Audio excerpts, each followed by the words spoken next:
UP Uttarakhand में किसकी सरकार? पत्रकारों का सबसे बड़ा एग्जिट पोल।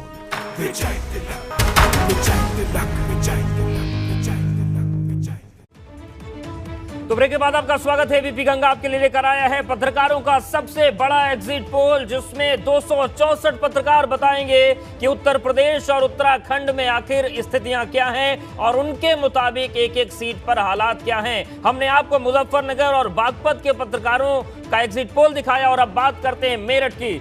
मेरठ जिले में विधानसभा की 7 सीटें हैं और सबसे पहले वरिष्ठ पत्रकार प्रदीप वत्स जी से जानेंगे कि उनका एग्जिट पोल क्या कहता है। तो प्रदीप वत्स जी का एक बार परिचय आप जान लीजिए। पत्रकारिता में 25 साल का अनुभव है। पश्चिमी उत्तर प्रदेश को बेहद करीबी से वो जानते हैं, समझते हैं। चुनावी राजनीति को उन्होंने कवर किया है। उनका आंकड़ा क्या है ये देखिए आपके सामने है। मेरठ की कुल 7 सीटें प्रदीप वत्स जी के मुताबिक भाजपा गठबंधन को 2 सीट मिल सकती है, सपा गठबंधन को 5 सीट, वहीं बसपा, कांग्रेस और अन्य का खाता खुलने की संभावना इन्हें नजर नहीं आती है। 7 सीट जो हैं उनमें से 5 सीट गठबंधन के साथ जा सकती हैं, 2 सीट भाजपा के लिए क्लियर नज़र आ रही हैं।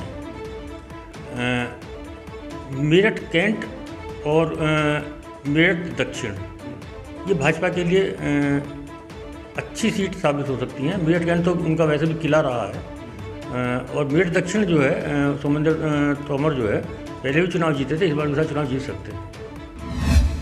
और प्रदीप वत्स जी के बाद चलिए बात करते हैं वरिष्ठ पत्रकार श्रीकांत अस्थाना जी की कि आखिर मेरठ को लेकर उनका एग्जिट पोल क्या कहता है। लेकिन उनका परिचय एक बार हम आपसे करवा देते हैं। श्रीकांत अस्थाना वरिष्ठ पत्रकार है, मेरठ से ताल्लुक रखते हैं और दशकों पुराना अनुभव है, पश्चिमी यूपी के जानकार है, 30 सालों से पत्रकारिता में है और उनका एग्जिट पोल क्या कहता है अब आपको हम वो दिखाते हैं कि आखिर मेरठ को लेकर उनका एग्जिट पोल क्या है। तो श्रीकांत अस्थाना के मुताबिक भाजपा गठबंधन को मेरठ के 7 में से 2 सीटें मिल सकती हैं, सपा गठबंधन को 5 सीटें मिल सकती हैं और बसपा कांग्रेस अन्य कुछ नहीं पाएंगे। क्या वो कह रहे हैं, सुनिए। मेरठ के 7 में से 1 सीट तो निश्चित रूप से भारतीय जनता पार्टी के पक्ष में झुकी हुई है। 1 सीट ऐसी लगती है मुझे जिस पर भारतीय जनता पार्टी और गठबंधन के बीच बहुत बड़ा मुकाबला है, जिसके बारे में मैं निश्चयात्मक तरीके से नहीं कह पा रहा हूँ कि वो किसी तरफ झुकी हुई है। लेकिन बाकी 5 सीटें मुझे लगता है कि वो गठबंधन की ओर झुकी हुई है। और श्रीकांत अस्थाना जी के बाद अब बात करते हैं वरिष्ठ पत्रकार शादाब रिजवी जी का। शादाब रिजवी भी बेहद करीब से पश्चिमी उत्तर प्रदेश की राजनीति को देखते रहे हैं और पश्चिमी यूपी के जानकार हैं, 30 साल का अनुभव है पत्रकारिता में। अब शादाब रिजवी जी का एग्जिट पोल क्या कहता है, उनके आंकड़े क्या निकलकर सामने आ रहे हैं, वो हम आपको बताते हैं। तो मेरठ की 7 सीटों में शादाब रिजवी भाजपा गठबंधन को 3 सीट दे रहे हैं, जबकि सपा गठबंधन को 4, बसपा कांग्रेस अन्य को कोई भी सीट नहीं दे रहे हैं। क्या कुछ वो कह रहे हैं, सुनिए। का चुनाव हुआ था 7 सीटों पे, उसमें भारतीय जनता पार्टी को 6 सीटें मिली थी, एक शहर की सीट समाजवादी पार्टी को मिली थी। लेकिन इस बार जो फील्ड में देखा जा रहा है, लोगों से बात की जा रही है और जिस तरह का हालात देखने पे मिल रहे हैं, वो थोड़ा इस बार तस्वीर बदल सकती है। क्योंकि आप वाकिफ़ हैं इस चीज़ से कि किसान आंदोलन के बाद जो एक रुख यहाँ वेस्ट यूपी में बदला हुआ लगा किसानों की वजह से, क्योंकि वेस्ट यूपी में किसान जो है वो जाट से जोड़ के माना जाता है, तो उनका रुख यहाँ इस बार देखने में साफ लगा। अंदर क्या है ये मैं नहीं कह सकता, लेकिन जो साफ तस्वीर साफ दिखाई दी है उससे बीजेपी को नुकसान होता नजर आ रहा है। तो देखिए शादाब जी कह रहे हैं बीजेपी को नुकसान। अगर मेरठ जिले के एग्जिट पोल की बात करें तो यहाँ पर पत्रकारों के मुताबिक भाजपा गठबंधन को 2 सीटें तो सपा गठबंधन 5 सीटों पर जीत दर्ज कर सकती है। ये यहाँ का औसत निकल कर सामने आ रहा है। तो मेरठ जिले की 7 सीटों पर 3 वरिष्ठ पत्रकार क्या कहते हैं ये हमने आपको बताया और बड़ी खबरें क्या हैं वो जानने के लिए हम सीधे रुख करते हैं सहयोगी प्राची का। प्राची, बिल्कुल, देखिए मेरठ की हम बात कर रहे हैं तो मेरठ में 3 पत्रकारों का एग्जिट पोल एबीपी गंगा लेकर आया है और देखिए इस एग्जिट पोल के मुताबिक बड़ी खबर निकलकर सामने आ रही है। भाजपा को 2 सीटें मिल सकती हैं पत्रकारों के एग्जिट पोल के मुताबिक, जबकि जो बची हुई 5 सीटें हैं वो गठबंधन के खाते में जा सकती हैं। बड़ी खबर इस वक्त आपको बता रहे हैं। मेरठ में 3 पत्रकारों का एग्जिट पोल हमने दिखाया। तीनों पत्रकारों का जो औसत अगर हम कहें, अगर औसत हम निकालें तो उस औसत के मुताबिक सिर्फ 2 सीटें भारतीय जनता पार्टी जीत सकती है। 5 सीटों पर सपा गठबंधन जो है वो कब्जा करेगा। अब आपको एक एक बात बताते हैं। देखिए, प्रदीप वत्स पत्रकार, वरिष्ठ पत्रकार, उनका एग्जिट पोल कह रहा है कि सपा गठबंधन को 5 सीटें, भाजपा को 2 सीटें मिल सकती हैं और किसी अन्य पार्टी का यहां पर खाता नहीं खुलेगा। इसके अलावा अगर हम दूसरे वरिष्ठ पत्रकार की बात करें तो उनका एग्जिट पोल क्या कहता है, आइए ये हम आपको फटाफट से बता देते हैं। 7 सीटें हैं। श्रीकांत अस्थाना, वरिष्ठ पत्रकार, जो कि समाजवादी पार्टी को 5 सीटें दे रहे हैं मेरठ में और 2 सीटें सिर्फ भाजपा को मिल रही हैं। इसके अलावा हम शादाब रिजवी, वरिष्ठ पत्रकार की बात कर लें तो उनका आंकलन ये कहता है कि 4 पर सपा गठबंधन साइकिल चलाएगा और 3 पर भारतीय जनता पार्टी अपना फूल खिलाने में सफल रह पाएगी। अवधेश। बिल्कुल प्राची, अब चलिए बात करते हैं शामली की। बहुत चर्चाओं में जिला रहा। सभी 3 विधानसभा सीटों पर क्या एग्जिट पोल है पत्रकारों का। सबसे पहले बात करते हैं गौरव त्यागी जी की, वरिष्ठ पत्रकार हैं और लंबा अनुभव है, पश्चिमी उत्तर प्रदेश के जानकार हैं। 20 सालों का अनुभव है पश्चिमी उत्तर प्रदेश की राजनीति में। और गौरव त्यागी जी का एग्जिट पोल क्या कहता है, अब वो आंकड़े हम आपके सामने रख रहे हैं। तो गौरव त्यागी के मुताबिक शामली की 3 सीटों पर भाजपा का खाता नहीं खुलेगा। 3 की तीनों सीटें सपा जीतेगी, बसपा कांग्रेस 0। गौरव त्यागी क्या कह रहे हैं, क्या एग्जिट पोल है, सुनिए। जो पूरे देश की वोट सीट मानी जा रही है उस पर, क्योंकि मुस्लिम वोट करीब 1,37,000 वोट है और कोई दूसरा मुस्लिम प्रत्याशी भी कोई मजबूत नहीं था वहाँ पे, तो लग रहा है कि वहाँ पे गठबंधन की सरकार, गठबंधन की जीत होगी और बीजेपी वहाँ से हार सकती है। शामली और थाना भवन में दोनों में कड़ी टक्कर है। यहाँ पे तेजेंद्र निर्वाल बीजेपी से हैं और प्रसन्न चौधरी गठबंधन से हैं। उधर गन्ना मंत्री सुरेश राणा के सामने अशरफ अली हैं गठबंधन से। यहाँ दोनों के बीच कड़ी टक्कर है और कोई भी जीत सकता है। अभी 50-50 है, लेकिन जीत का अंतर यहाँ इन दोनों सीटों पर बहुत ही कम रहने वाला है। तो गौरव त्यागी के बाद चलिए बात करते हैं योगेश राज जी का। उनका क्या एग्जिट पोल कहता है। वरिष्ठ पत्रकार हैं योगेश राज और पश्चिमी उत्तर प्रदेश की राजनीति को बेहतर समझते हैं। चुनावी कवरेज उन्होंने लंबी की है और यूपी की सियासत के जानकार हैं। 2 दशकों का अनुभव है और इन सब के बीच योगेश राज का एग्जिट पोल क्या कहता है, वो आंकड़े अब हम आपके सामने रखने जा रहे हैं कि आखिर शामली की 3 विधानसभा सीटों पर योगेश राज का आकलन क्या है। तो भाजपा 0, सपा 3, बिल्कुल पिछला जैसा, और बसपा कांग्रेस 0। तो योगेश राज क्या कह रहे हैं, क्या उनके तर्क हैं, सुनिए।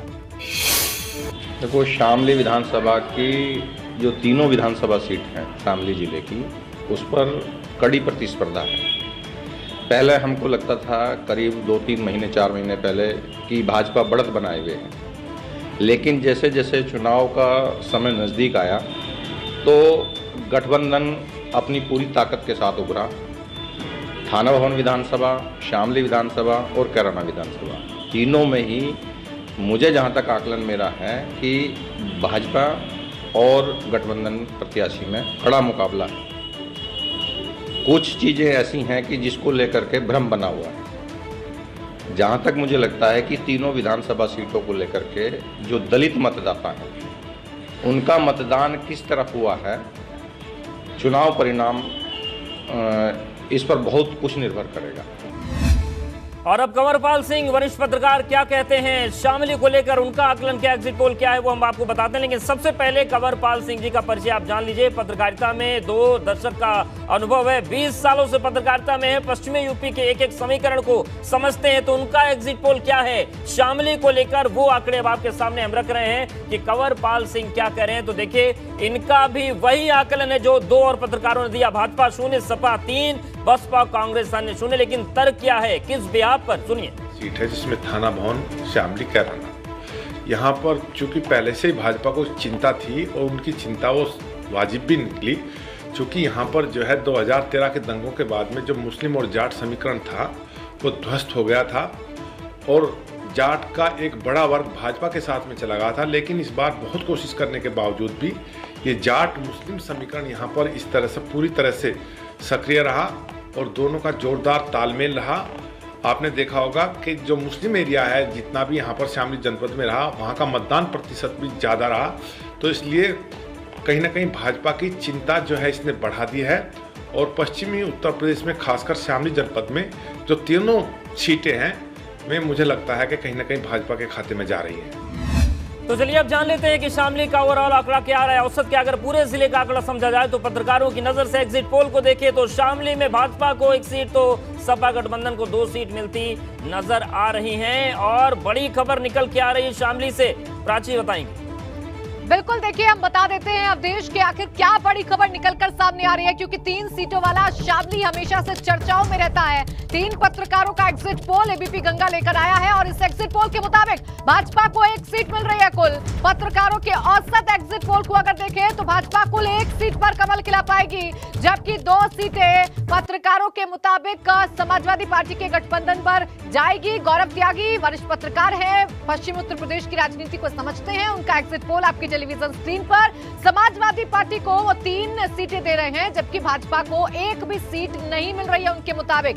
योगेश राज की अगर बात करें वरिष्ठ पत्रकार, तो वो भी 3 सीटें समाजवादी पार्टी गठबंधन को दे रहे हैं, भाजपा को 1 भी सीट नहीं दे रहे हैं शामली में, जो लगातार चर्चाओं में रहा है। कंवरपाल सिंह वरिष्ठ पत्रकार, उनका अगर आंकलन देखें, उनका अगर प्रेडिक्शन देखें तो वो भाजपा को 3 सीटें दे रहे हैं, समाजवादी पार्टी को 1 भी सीट नहीं दे रहे हैं। ये कंवरपाल सिंह का एग्जिट पोल है और औसत अगर हमने निकाला तो भाजपा को 1, समाजवादी पार्टी को 2 सीटें मिल सकती हैं। अवधेश। बिल्कुल प्राची, चलिए अब बात करते हैं दूसरे जिलों की। पश्चिमी उत्तर प्रदेश के बाद गाजियाबाद की करते हैं, जानते हैं कि आखिर यहाँ की 5 सीटों पर एग्जिट पोल क्या कर रहा है पत्रकारों का, यहाँ के पत्रकार किसे कितनी सीट दे रहे हैं। तो सबसे पहले बात वरिष्ठ पत्रकार राज कौशिक जी की, 30 सालों का अनुभव है, 3 दशक से पत्रकारिता कर रहे हैं, चुनावी राजनीति को समझ रहे हैं, देख रहे हैं, और इनका एग्जिट पोल क्या कहता है उसके आंकड़े हम बिना देरी के आपके सामने रख रहे हैं। तो राज कौशिक जी के मुताबिक 5 में से गाजियाबाद की भाजपा प्लस को 3 सीटें मिलेंगी, सपा को 2 सीट, बसपा कांग्रेस आने का खाता नहीं खुलेगा। लेकिन क्यों ऐसा होगा, सुनिए। देखिए, जहाँ तक गाजियाबाद की बात है तो ये तो जग जाहिर है कि ये बीजेपी का गढ़ रहा है। पिछली बार तो 5 सीट बीजेपी के ही पास थी, और अगर हम ख़ासतौर पर गाजियाबाद शहर की बात करें, ये तो ऐसी सीट है कि यहाँ तो आमतौर पर सपा को उम्मीदवार ही नहीं मिल पाते। जो चंद्रशेखर के साथ सपा के तालमेल की शुरुआती एक बात हुई जो असफल रही, उसमें गाजियाबाद का नाम अखिलेश जी ने लिया था, वो गाजियाबाद की सीट उन्हें देने के लिए तैयार थे। ये तो बीजेपी का गढ़ ही है। साहिबाबाद को भी सुरक्षित सीट बीजेपी के लिए माना जाता है, और मुरादनगर भी, क्योंकि आधे से ज़्यादा तो गाजियाबाद की आबादी है, शहरी लोग हैं, वो भी बीजेपी का गढ़ माना जाता है। मोदी नगर और लोनी को लेकर ज़रूर ये चर्चाएँ चल रही हैं कि वहाँ गठबंधन और भाजपा का मुकाबला, आमने सामने का मुकाबला है, और वहाँ मुरादनगर में गठबंधन में प्रत्याशी भी सुरेंद्र मुन्नी है, कई बार एमएलए रह चुके हैं, प्यारेलाल शर्मा के बेटे हैं, तो वहाँ कुछ कांटे की टक्कर दोनों जगह नज़र आ रही है। बाकी कहीं ना कहीं बीजेपी फायदे में ही दिखाई दे रही है गाजियाबाद में। तो गाजियाबाद की हम बात कर रहे हैं, बात करते हैं वरिष्ठ पत्रकार रवि अरोड़ा जी की कि आखिर वो क्या समझ रहे हैं और क्या एग्जिट पोल उनका है गाजियाबाद को लेकर। लेकिन सबसे पहले रवि अरोड़ा जी का परिचय आपको बता देते हैं। 3 साल से पत्रकारिता में है, 3 दशकों का अनुभव है, पश्चिमी उत्तर प्रदेश की राजनीति को समझते हैं। तो उनका एग्जिट पोल क्या है, आंकड़े क्या है, आपके सामने वो आंकड़े हम रख रहे हैं। और देखिए, रवि अरोड़ा जी के मुताबिक भाजपा प्लस 3, सपा प्लस 2, बसपा कांग्रेस अन्य 0। आखिर क्यों, सुनते हैं उनकी बात। गाजियाबाद जनपद की 5 विधानसभा सीटों पर इस बार चुनाव काफ़ी रोचक हुआ है। हालांकि यह क्षेत्र भाजपा के वर्चस्व का क्षेत्र है, और पिछले विधानसभा चुनावों में भी यहाँ पर 5 सीटों पर भाजपा को बढ़त मिली थी, जीत हासिल हुई थी। लेकिन इस बार मुझे लगता है भाजपा के सामने थोड़ा सा संकट है। और अब बात करते हैं वरिष्ठ पत्रकार अशोक ओझा जी की, आखिर गाजियाबाद को लेकर उनका आकलन क्या कहता है, उनका एग्जिट पोल क्या करता है। लेकिन पहले जान लीजिए अशोक ओझा जी का परिचय। अशोक ओझा पश्चिमी उत्तर प्रदेश के जानकार हैं, 30 साल से पत्रकारिता कर रहे हैं, 3 दशकों का अनुभव है, और सीधे आपको आंकड़े बताते हैं कि आखिर उनका एग्जिट पोल गाजियाबाद को लेकर क्या निकलकर सामने आया है। तो गाजियाबाद की 5 सीटों पर भाजपा प्लस को 3 सीटें दे रहे हैं अशोक ओझा, और सपा प्लस को 2। आखिर क्यों, उनके पीछे उनका तर्क क्या, आकलन क्या, सुनिए। तो इस बार के चुनाव में 3 सीटें मिल रही थी, मुरादनगर, साहिबाबाद और मोदीनगर, ये 3 सीटें बीजेपी को मिलने की। और अब चलिए बात करते हैं गाजियाबाद की पूरी तस्वीर की। यहां पर पत्रकारों के एग्जिट पोल के मुताबिक 5 में से 3 सीट भाजपा गठबंधन के खाते में जाती दिख रही है, तो 2 सीटों पर सपा गठबंधन की जीत नजर आ रही है। लेकिन खास बातें क्या निकल कर आ रही है, बड़ी खबर क्या निकल कर आ रही है, प्राची आपके पास आ रहे हैं। बिल्कुल, देखिए गाजियाबाद की अगर बात करें तो 5 विधानसभा सीटें हैं और गाजियाबाद जिले को अमूमन भारतीय जनता पार्टी का गढ़ माना जाता है, लेकिन इस बार समीकरण बदले। तो पत्रकारों का जो एग्जिट पोल है उसके मुताबिक जो बड़ी खबर निकलकर सामने आ रही है वो ये कि भाजपा 3 सीटों पर अपना कमल खिला सकती है, जबकि एग्जिट पोल में समाजवादी पार्टी को 2 सीटें मिल रही हैं। अगर हम पत्रकारों की बात करें तो सबसे पहले राज कौशिक वरिष्ठ पत्रकार हैं, उनका एग्जिट पोल हम टेलीविजन स्क्रीन पर रख रहे हैं। 5 में से 2 सीटें वो सपा गठबंधन को दे रहे हैं, जबकि 3 सीटों पर भारतीय जनता पार्टी का वो कमल खिला रही है। रवि अरोड़ा वरिष्ठ पत्रकार हैं, गाजियाबाद की राजनीति को बारीकी से समझते हैं। उनके मुताबिक समाजवादी पार्टी 2 सीट पर कब्जा कर सकती है, भारतीय जनता पार्टी 3 सीट पर अपना कमल खिला सकती है। बात अगर अशोक ओझा वरिष्ठ पत्रकार की कर लें तो वो समाजवादी पार्टी को यहाँ पर 1 सीट दे रहे हैं, भाजपा को 3, और देखिए वो बसपा को भी 1 सीट देते हुए नजर आ रहे हैं। इसलिए ओवरऑल भाजपा 3 और समाजवादी पार्टी को 2 सीटें इस एग्जिट पोल के मुताबिक हम आपको बता रहे हैं। अवधेश, बिल्कुल, चलिए अब बात कर लेते हैं आगरा की, गाजियाबाद की बात कि आखिर आगरा जिले की 9 सीटों पर कौन जीत रहा है, क्या कहते हैं यहाँ के पत्रकार। तो सबसे पहले बात राजीव दीक्षित जी की, वरिष्ठ पत्रकार हैं, 30 साल का अनुभव पत्रकारिता में, पश्चिमी यूपी को बहुत बेहतर ढंग से समझते हैं। तो उनका एग्जिट पोल क्या है, सीधे आंकड़े हम आपके सामने दिखाते हैं और बताते हैं कि आखिर राजीव दीक्षित जी क्या आकलन कर रहे हैं। तो भाजपा प्लस को 9 में से 9 सीट, मतलब किसी का खाता ही नहीं खुलना है आगरा में भाजपा के अलावा। आखिर इसके पीछे आकलन क्या सुनवाते हैं आपको? 2014, 17, 19 से आप तुलना करेंगे तो 2017, 14, 17, 19 में हमने मुकाबला एक तरफा देखा था। जहां जाते थे वहां मोदी मोदी या बीजेपी की आवाज़ सुनाई देती थी। इस बार मुकाबला दिखाई दिया, कश्मकश दिखाई दी। लेकिन आप कहें कि भारतीय जनता, मेरे मत के अनुसार भारतीय जनता पार्टी 2017 का इतिहास दोहराने जा रही है। वो जिले की 9 विधानसभा सीट जीतने जा रही है। अंतर ये आया है कि 17 में जो एक लहर थी, अंडर करंट था, हालांकि लोगों को बाद में वो करंट महसूस हुआ, लेकिन चूंकि हम विधानसभा क्षेत्रों में घूमते थे तो हमें एहसास था। और राजीव दीक्षित जी के बाद अब बात करते हैं वरिष्ठ पत्रकार मनोज मिश्रा की कि आखिर वो क्या एग्जिट पोल देख रहे हैं आगरा को लेकर, आगरा की 9 सीटों को लेकर। लेकिन सबसे पहले आपसे उनका परिचय करवा देते हैं। पश्चिमी यूपी के जानकार हैं, 3 दशकों का अनुभव पत्रकारिता में, और मनोज मिश्रा का आखिर क्या आकलन है। अब आंकड़े आपको दिखाते हैं आगरा को लेकर कि आखिर उनका एग्जिट पोल क्या कह रहा है। तो आगरा की 9 सीटों पर मनोज मिश्रा के मुताबिक भाजपा प्लस को 7, सपा को 1, बाकी किसी का खाता खुलना नहीं है। मनोज मिश्रा क्या कहते हैं, सुनिए। पिछली बार जब चुनाव हुआ था तो एक लहर सी थी, तो उसकी वजह से भाजपा ने आगरा जिले की 9 विधानसभा सीटों पर क्लीन स्वीप किया था और सारी सीटें उनके कब्जे में थी। इस बार चुनाव कुछ डिफरेंट है, क्योंकि जातीय समीकरणों पर आधारित चुनाव हो गया है, तो माहौल जो है पूरी तरह से भाजपा के पक्ष में नहीं है। जो अभी तक के रुझान जिस तरीके से आए हैं मतदान के दौरान या उसके बाद, जो फील्ड में जाकर देखा और महसूस किया, लोगों से बातचीत की, उस पर लग रहा है कि 4 सीटें यहाँ पर भाजपा लूज करेगी, जो गठबंधन की तरफ जाएंगी। 5 सीटें ही भाजपा को मिल सकती हैं। फतेहपुर सीकरी, बाहा, फतेहाबाद और खेरागढ़, इन सीटों की लूज करने की संभावना है। वैसे 9 सीटों में सभी सीटों पर ही सीधा मुकाबला है गठबंधन के साथ। खेरागढ़ की सीट जो है वो कांग्रेस भी उस पर अच्छा कर रही है।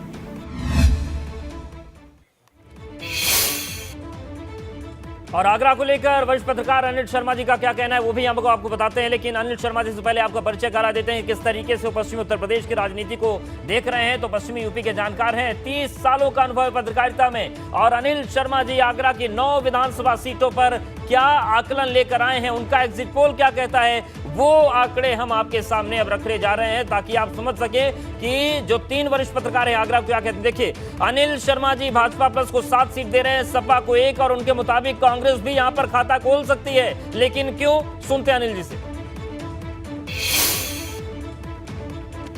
देखिए, अगर पिछले चुनाव को अगर आप सामने रखेंगे तो पिछले चुनाव में आगरा में से 9 में से सारी सीटें भारतीय जनता पार्टी ने जीती थी। और अगर उन्हीं मानकों को अगर देखा जाए, पिछले चुनाव वाले मानकों को, जैसे जातिगत आधार पर, धर्म के आधार पर, ध्रुवीकरण के आधार पे, अगर उन मानकों को ध्यान में रखते अगर आप इस चुनाव का मूल्यांकन करेंगे तो एक बार फिर बीजेपी 9 में से 9 सीटें जीत रही है। तो देखिए, तमाम मानकों पर 3 वरिष्ठ पत्रकारों ने अपना आकलन बता दिया है, लेकिन बात करें आगरा की तो यहां के पत्रकारों के एग्जिट पोल के मुताबिक ओवरऑल जो तस्वीर है, 7 सीट भाजपा जीत सकती है तो एक सीट सपा और कांग्रेस के खाते में जाती हुई नजर आ रही है। और इस पूरे आकलन के बाद बड़ी खबर क्या निकलकर सामने आ रही है, इसकी जानकारी के लिए रुक करते हैं प्राची का। बिल्कुल अवधेश, आइए बता देते हैं आगरा में 3 पत्रकारों का एग्जिट पोल किस तरफ इशारा कर रहा है। तो 3 पत्रकारों का एग्जिट पोल से बड़ी खबर निकलकर सामने आ रही है। भाजपा को 7 सीटें मिल सकती हैं और इस एग्जिट पोल में सपा को 1 सीट, कांग्रेस को भी पत्रकारों के एग्जिट पोल में 1 सीट मिल सकती है। आइए अब एक एक करके बता देते हैं। राजीव दीक्षित वरिष्ठ पत्रकार, आगरा की राजनीति को समझते हैं, वो भाजपा को 9 की 9 सीटें दे रहे हैं। उनके मुताबिक 2017 में जिस तरीके से भाजपा ने जीत दर्ज की थी, 2022 में भी कुछ इसी तरीके से जादू भाजपा का चलेगा। मनोज मिश्रा वरिष्ठ पत्रकार क्या कह रहे हैं, उनका आंकलन है कि समाजवादी पार्टी को 1 सीट मिल सकती है, भाजपा को 7 सीट मिल सकती है और कांग्रेस को 1 सीट मिल सकती है। अनिल शर्मा वरिष्ठ पत्रकार है, आगरा की राजनीति को समझते हैं, उनके मुताबिक समाजवादी पार्टी यानी कि गठबंधन को 1 सीट, भाजपा को 1 सीट और कांग्रेस को 1 सीट मिल सकती है। करते हैं पश्चिमी उत्तर प्रदेश के महत्वपूर्ण जिले हापुड़ की, यहां पर विधानसभा की 3 सीटें हैं और वरिष्ठ पत्रकार यहां पर क्या कह रहे हैं हम जानते हैं। तो सबसे पहले वरिष्ठ पत्रकार सुनील गिरी जी का एग्जिट पोल हम आपको बताते हैं, लेकिन उनका परिचय 25 सालों से वो पत्रकारिता के क्षेत्र में है, 2.5 दशक का अनुभव है। और अब हम बताते हैं आपको कि आखिर उनका एग्जिट पोल क्या है, आखिर उनके आंकड़े इस जिले को लेकर क्या कह रहे हैं। तो हापुड़ की 3 सीटें और सुनील गिरी जी 1 सीट भाजपा को दे रहे हैं, 2 सपा गठबंधन को, बाकी किसी को कुछ नहीं। क्यों, सुनिए। अगर अभी मैं वर्तमान स्थिति की बात करूं तो वर्तमान स्थिति में तो केवल गढ़मुक्तेश्वर की सीट एक ऐसी दिखाई दे रही है जो भाजपा के खाते में बिल्कुल स्पष्ट तरीके से जाती दिखाई दे रही है। लेकिन जो हापुड़ विधानसभा और धौलाना विधानसभा है, यहाँ पर कहीं ना कहीं एक कड़ी टक्कर देखने को मिल सकती है। हालांकि 10 मार्च को बिल्कुल सारे नतीजे सामने आ जाएंगे, उससे पता लग जाएगा कौन प्रत्याशी अपने मतदाताओं को अपने प्रति रिझाने में कामयाब रहा है। और चलिए बात करते हैं कि हापुड़ को लेकर अमित अग्रवाल जी क्या कहते हैं। वरिष्ठ पत्रकार हैं अमित अग्रवाल और उत्तर प्रदेश की राजनीति को, खासतौर से पश्चिमी उत्तर प्रदेश की राजनीति को बेहतर ढंग से समझते हैं, 20 सालों का अनुभव है। और अमित अग्रवाल जी का आंकड़ा क्या कहता है, इनका एग्जिट पोल क्या है, वो आंकड़े हम आपके सामने रखने जा रहे हैं कि आखिर हापुड़ को लेकर अमित अग्रवाल जी का आकलन क्या है और वो किसे कितनी सीटें दे रहे हैं। तो देखिए आंकड़े आपके सामने हैं। अब हापुड़ की 3 में से भाजपा गठबंधन को 1, सपा गठबंधन को 2, बाकी किसी को कुछ नहीं। आकलन क्या है, सुनिए। जनपद के तीनों विधानसभाओं के चुनाव हो चुके हैं। गढ़मुक्तेश्वर विधानसभा में भाजपा और गठबंधन के बीच टक्कर है। ऐसे ही इसी तरीके से हापुड़ विधानसभा में भाजपा की और गठबंधन की टक्कर है और धौलाना में भी भाजपा और गठबंधन की टक्कर है। मुझे लगता है कि 2 और 1 का रेशो रहेगा, 2 गठबंधन को और 1 भाजपा को। और अमित अग्रवाल जी के बाद रविंद्र त्यागी जी क्या कह रहे हैं, उनका क्या आकलन है वो हम आपको बताते हैं। लेकिन सबसे पहले परिचय करवाते हैं वरिष्ठ पत्रकार रविंद्र त्यागी जी से। पश्चिमी यूपी के जानकार हैं, 25 सालों का लंबा अनुभव है, जमीन पर काम करते रहे। ऐसे में उनका एग्जिट पोल ग्राउंड रिपोर्ट्स के आधार पर क्या है, उसका आंकड़ा हम आपके सामने रख रहे हैं कि आखिर हापुड़ में रविंद्र त्यागी क्या तस्वीर देख रहे हैं। तो उनके मुताबिक भाजपा गठबंधन को 1, सपा गठबंधन को 2, बाकी किसी को कुछ नहीं। उनकी ये ग्राउंड रिपोर्ट क्यों बनी, सुनिए। हापुड़ जनपद की तीनों विधानसभाओं की जो बात की जाए तो धौलाना विधानसभा में गठबंधन और भाजपा प्रत्याशी के बीच में टक्कर मानी जा रही है और हापुड़ विधानसभा सदर में जो है गठबंधन और भाजपा की है। और हालांकि देखा जाए तो तीनों सीटों पर ही यहाँ भाजपा और गठबंधन के बीच में टक्कर है। और यदि सीटों की स्थिति देखी जाए तो दोनों के बीच में भाजपा 1 और सपा 2 की स्थिति बन रही है। तो हापुड़ में ओवरऑल तस्वीर क्या है, हापुड़ की तीनों सीटों का ओवरऑल एग्जिट पोल देखें तो पत्रकारों के मुताबिक 1 सीट भाजपा गठबंधन तो 2 सीटें सपा गठबंधन के खाते में जाती हुई दिख रही हैं। और ये पूरी तस्वीर है हापुड़ के 3 वरिष्ठ पत्रकारों के मुताबिक। बड़ी खबर क्या निकल कर आ रही है, जानने के लिए हम सीधे रुक करते हैं प्राची का। बिल्कुल, देखिए हम 3 वरिष्ठ पत्रकारों का हर एक जिले का एग्जिट पोल बता रहे हैं और अब बात हम हापुड़ की कर रहे हैं। हापुड़ के 3 पत्रकारों का एग्जिट पोल अलग अलग आपने जान लिया, लेकिन इससे बड़ी खबर जो निकलकर सामने आ रही है उसके मुताबिक हापुड़ की 3 विधानसभा सीटों में से कुल 1 सीट पर भारतीय जनता पार्टी कमल खिलाएगी, बाकी 2 जो सीटें हैं वो समाजवादी पार्टी के खाते में जा सकती हैं। अब आइए सीधा आपको बता देते हैं सुनील गिरी वरिष्ठ पत्रकार, उनका आंकलन क्या कह रहा है, वो आखिर किस तरीके से सीटों का बंटवारा कर रहे हैं, ये हम आपको बता दें। कुल 3 हापुड़ की विधानसभा सीटें हैं और इसमें वो समाजवादी पार्टी को 2 सीटें दे रहे हैं और भाजपा को 1 सीट दे रहे हैं। ये आंकलन है वरिष्ठ पत्रकार का। और अब अमित अग्रवाल वरिष्ठ पत्रकार हैं, वो क्या कह रहे हैं हापुड़ के बारे में तो जानिए। वो भी समाजवादी पार्टी गठबंधन को 2 सीटें दे रहे हैं, भाजपा को 1 सीट दे रहे हैं, किसी और पार्टी को कोई मौका यहां पर मिलता हुआ उनके मुताबिक नजर नहीं आ रहा है। रविंद्र त्यागी वरिष्ठ पत्रकार हापुड़ के, उनका आंकलन क्या है हापुड़ की 3 विधानसभा सीटों पर, आइए आपको बता देते हैं कि आखिर उन्होंने 3 सीटों का बंटवारा किस तरीके से किया है, किसके खाते में कितनी सीटें गई हैं, ये हम आपको बता देते हैं। देखिए 3 में से 2 सीटें वो समाजवादी पार्टी यानी कि एसपी और आरएलडी गठबंधन को दे रहे हैं, जबकि 1 सीट भारतीय जनता पार्टी के खाते में जाती हुई नजर आ रही है।